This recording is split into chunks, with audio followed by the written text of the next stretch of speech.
So just to kind of orient you to what you're looking at here, this is a demo application that we've put together around Verify.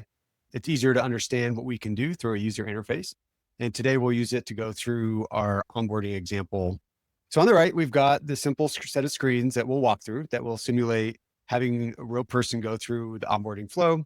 As we click through, we'll have different input boxes populated over here that again will influence our demo. And then below, we've got a summary section that gives us an overall risk gauge. And it's got all the different checks that were run and the ones that flagged as high, medium, low. And then these are those 8 different packages. And then you'll see all the different checks that we run through each of the package types. So why don't we get going? So up top here, we've got our first character. Her name is Maria. Maria is generally a fairly low risk person and would be a great addition to any bank. But unfortunately, her identity was just leaked onto the dark web. And a hacker that we will call Ivan Darkov has taken note. Ivan is going to try and create an account as if he's Maria, but he's not. And we'll see how far he can get. All right. So why don't we go ahead and just clear these out and kick off the demo?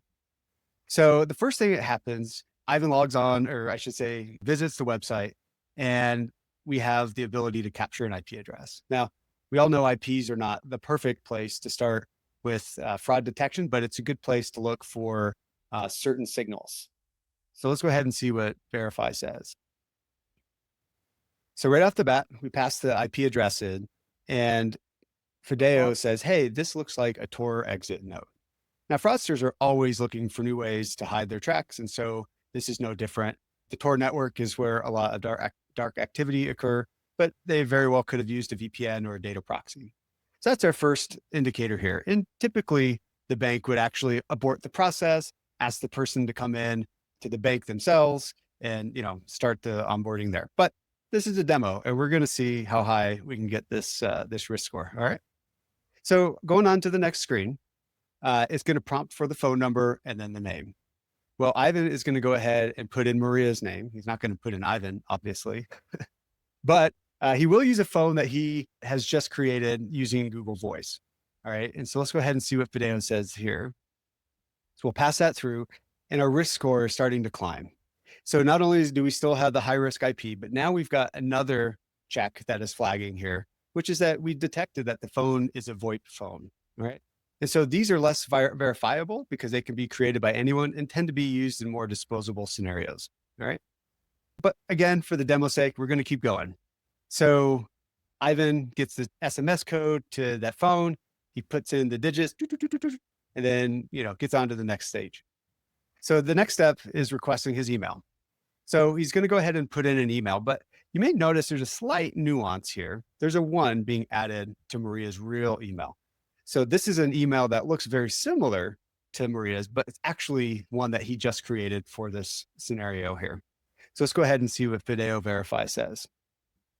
So we'll pass that through. And again, the risk gauge continues to climb.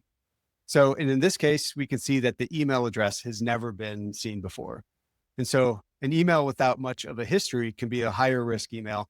It could be a sign that it's more disposable, even if it's deliverable, which in this case it is, and it has an MX record.